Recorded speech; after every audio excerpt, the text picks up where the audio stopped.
I think it's also important to reason from first principles rather than by analogy. So the normal way that we conduct our lives is we reason by analogy. We're doing this because it's like something else that was done, or it's like what other people are doing. It's kind of mentally easier to reason by analogy rather than from first principles. But by first principles is kind of a physics way of looking at the world. And what that really means is you kind of boil things down to the most fundamental truths and say, okay, what are we sure is true, or as sure as possible is true? And then reason up from there.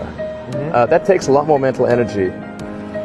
You know, it's like you can't say, oh, you know, horses, nobody wants a car because horses are great and we're used to them and they can eat grass and there's lots of grass all over the place, and you know, there's no gasoline that people can buy, so people are never going to get cars. Right. People did say that. You know?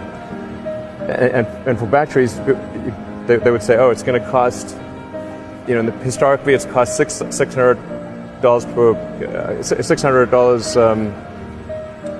per kilowatt hour, and so it's not going to be much better than that in the future. And you say, no, okay, well, what are the batteries made of?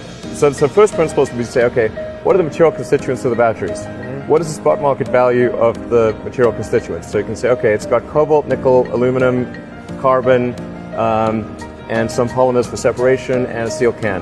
So break that down on a material basis and say, okay, what if we bought that in the London Metal Exchange, what would each of those things cost? Like, oh, geez, it's like $80 per kilowatt hour. So clearly, you just need to think of clever ways to take those materials and combine them into the shape of a battery cell, and you can have batteries that are much cheaper.